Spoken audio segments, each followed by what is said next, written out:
सभी को नमस्कार।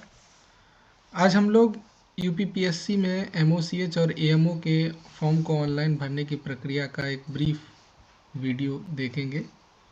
इसमें आप जब देखेंगे कि सबसे पहले आप इस वेबसाइट पर पहुंचने के लिए एड्रेस डालेंगे upsc.up.nic.in या फिर आप गूगल में डाल के यूपीपीएससी ऑफिशियल वेबसाइट करेंगे तब भी आपको मिल जाएगा। अब ये वेबसाइट जब आपकी खुलेगी तो आपको इसमें यहाँ पर एक ऑप्शन होगा ऑल नोटिफिकेशन एडवर्टीजमेंट का, दूसरा कैंडिडेट डैशबोर्ड लॉगिन का। बहुत सारे ऐसे कैंडिडेट होंगे जो नए होंगे, वो OTR सेक्शन पे जाएंगे, OTR सेक्शन में जाके अपना रजिस्ट्रेशन करेंगे और इसमें जो भी सूचनाएं हैं वो भरेंगे। Click here for one time registration. बहुत सारे ऐसे लोग होंगे जिनका रजिस्ट्रेशन नहीं हुआ होगा, वो OTR वाले पोर्टल पर जाकर अपना रजिस्ट्रेशन करेंगे। OTR का एक पोर्टल ऐसा पोर्टल है जिसमें आपकी सभी सूचनाएं एकत्रित रहती हैं।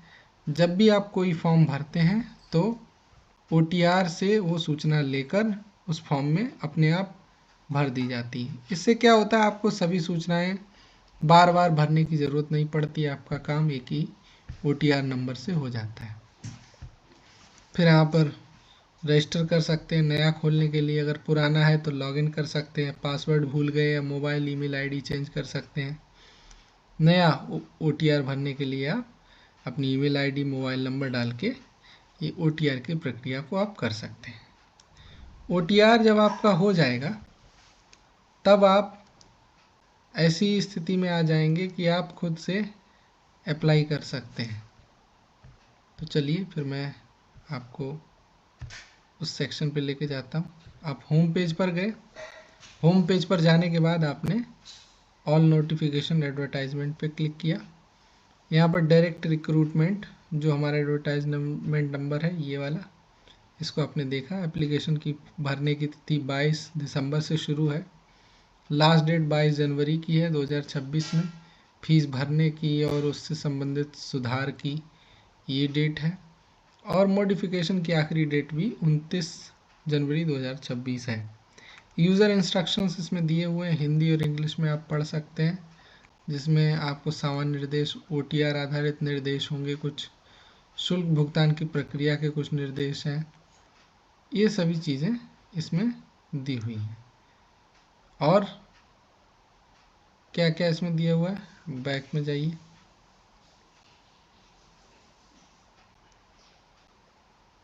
व्यू एडवर्टाइजमेंट का ऑप्शन है जिसमें आपको इंग्लिश में देख सकते हैं, हिंदी में देख सकते हैं, जो एडवर्टाइजमेंट जिसको देखकर आप यहाँ पर आए हैं ये देख सकते हैं।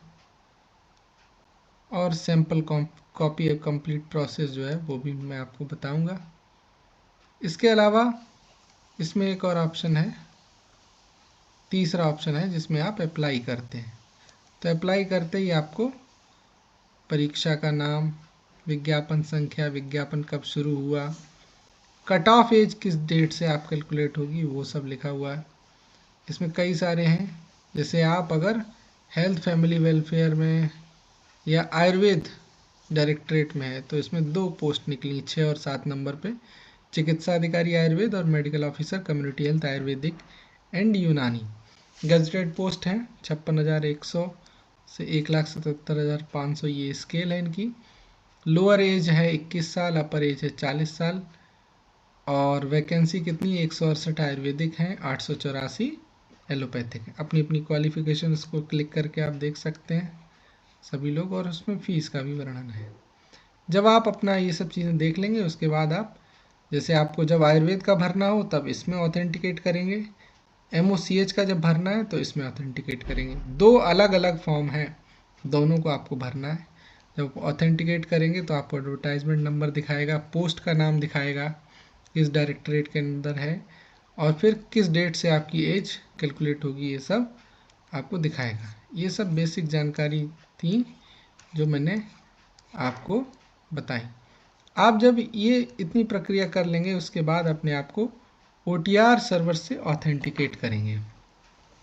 तब उसमें आपसे 2 बातें पूछेगा, क्या आपने OTR कंप्लीट कर लिया अगर नहीं किया है तो OTR नंबर वाली वेबसाइट पे लेके जाएगा आपको। अगर आपने कर लिया है तो आपको आगे बढ़ाएगा और कहेगा अपना OTR नंबर डालिए ज़रा इस पर। फिर आप अपना OTR नंबर जब डालेंगे उसके बाद प्रोसीड करेंगे। प्रोसीड करने के बाद आपका नाम लिख के आएगा, आपके पिता का नाम लिख के आएगा और पूछेगा कि क्या ये जानकारी सही है। अगर सही है तो क्लिक हियर टू ऑथेंटिकेट, सही नहीं है तो रीसेट। फिर जब ऑथेंटिकेट करेंगे तो आपको उस सर्वर तक पहुंचाने के लिए वो आपसे कहेगा या तो अपना पासवर्ड डालिए या फिर हम आपके मोबाइल पर OTP भेज रहे हैं। तो आप पासवर्ड डाल के भी आगे प्रोसीड कर सकते हैं। चाहे तो आप, अगर आपको पासवर्ड नहीं आता तो OTP आप मोबाइल या ईमेल पे भेज लीजिए और अपनी OTP को वेरीफाई करिए। उसके बाद जब आपका इतना हो जाएगा फिर आप अगले पेज पर आएंगे। OTR आधारित आपका जो ऑनलाइन एप्लीकेशन है वो इसमें यहाँ पर दिखने लगेगा और कहेगा कि आपका जो ऑथेंटिकेशन है ना, जो OTR के लिए आपने किया था वो सक्सेसफुल हो गया OTR रिस्पॉन्स के आधार पे। फिर क्या हुआ, फिर यहाँ पर आप प्रोसीड पर क्लिक करेंगे और अपने फॉर्म को सबमिट करेंगे। ठीक है, सबमिट पर क्लिक करते ही आपका ऐसा पेज दिखेगा, ऑनलाइन एप्लीकेशन फॉर्म सबमिट। कुछ जानकारी आपकी ऐसी होगी जो पहले से भरी हुई होगी जिसको आप नहीं बदल सकते। कुछ जानकारी ऐसी होगी जो एडिटेबल होगी या उस पोस्ट के आधार पर आपको अलग से डालनी होगी, वो सब आप भरेंगे। उसके बाद आप एक कैप्चा जो कि केस सेंसिटिव होता है, स्मॉल या कैपिटल आपको ध्यान देकर लिखना होता है। उसके बाद अगली डिटेल आप भरने के लिए इस पर प्रोसीड पर क्लिक करते हैं। ठीक, दूसरा फी पेमेंट प्रोसेस पार्ट 2, इसमें फर्दर कैंडिडेट डैशबोर्ड लॉगिन पे भी आप जा सकते हैं, जिसमें आपको पूरा एक आपका डैशबोर्ड होगा कि आपने कौन कौन से एग्जामिनेशन दिए, इंटरव्यू रिजल्ट क्या क्या रहा, पेमेंट फी ट्रांजैक्शन वगैरह ये सब रहेगा। ठीक, तो पहला हो गया। अब दूसरा हम लोग भरने जा रहे हैं। ठीक, दूसरे स्टेज पर जब हम जाएंगे तो एप्लीकेशन फॉर्म उस एग्जामिनेशन के लिए भरने के लिए बोलेगा। कुछ और जानकारी होंगी जिनको आप भरेंगे, यस नो वगैरह है, जो कुछ भी आपका एड्रेस से संबंधित जानकारी होगी वो भरेंगे। और लास्ट में एक आप घोषणा पत्र पर एक्सेप्ट में यस और नो करेंगे। जब आप यस करेंगे तभी आपका फॉर्म भरेगा, नो पे तो वैसे भी नहीं भरेगा। यस पे क्लिक करेंगे, डिक्लेयर करेंगे और उसके बाद फिर से कैप्चा भरेंगे। फिर आपको एक ऑप्शन मिलेगा प्रीव्यू फॉर्म का। प्रीव्यू फॉर्म में क्या होता है कि आप फॉर्म के भरे हुई स्थिति को देख सकते हैं कि भरने के बाद आपका फॉर्म ऐसा दिखेगा। तो आप देखिए एक बार, अगर सब कुछ ठीक लग रहा है तो सबमिट एप्लीकेशन फॉर्म पे करिए।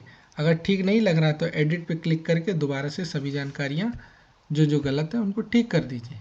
ऐसा करने के बाद आपको एक ऑप्शन मिलेगा कि क्या आप फीस भरना चाहते हैं, अपनी फीस जमा करना चाहते हैं। अगर हाँ, जो कि करनी है, तो यस क्लिक करिए। यस क्लिक करते ही ये आपको स्टेट बैंक की ई-पे लाइट वेबसाइट पे ले जाएगा, जहाँ पे आपको बहुत सारे net banking, other bank, SBI debit card, other bank debit card, credit card, UPI, SBI branch, ये सारे ऑप्शन देगा। सबसे अच्छा तरीका है UPI में जाइए, क्लिक करिए, आपको QR कोड भी दिखेगा। QR कोड पे करके स्कैन करेंगे, जैसे नॉर्मल आप QR कोड स्कैन करते हैं, और ये आपकी फ़ीस जैसे ही जमा होगी, जैसे ही आपकी फ़ीस जमा होगी आपका आवेदन पत्र जमा हो जाएगा। आपको बार कोड वाला एप्लीकेशन फॉर्म दिखेगा, ऐसा बार कोड बना हुआ, आपका फ़ोटो लगा हुआ, सब कुछ ऐसे वाला दिखेगा। इसको करने के बाद आप देखेंगे नीचे मैसेज लिखा होगा application form has been provisionally accepted. Applicant dashboard में भी ये सभी सूचनाएं मिलती। मान लिया आपकी कोई सूचना ऐसी है जो पहले अलग थी, अब अलग है, तो आप OTR वाले में जाके आप उस सूचना को बदल दीजिए और यहाँ पर सिंक ऐप डाटा पर क्लिक करिए अपने डैशबोर्ड में OTR लॉगिन करके। तो सिंक का मतलब होता है कि जो सूचना उस सर्वर में है OTR वाले में, वही सूचना हमारे इस एप्लीकेशन वाले सर्वर में आ जाए, तो ये सिंक हो जाता है। ठीक है, अगर कोई OTR वाले सेक्शन में आपने कोई संशोधन किया है तो इस आवेदन में उस संशोधन को दिखाने के लिए आप sync data with OTR server पर क्लिक करेंगे। फिर बाद में सिंक ऐप डाटा बटन पर क्लिक करके आप अपने आवेदन पत्र में करेक्शन कर सकते हैं। इस प्रकार आप अपना आवेदन कर सकते हैं। Thank you.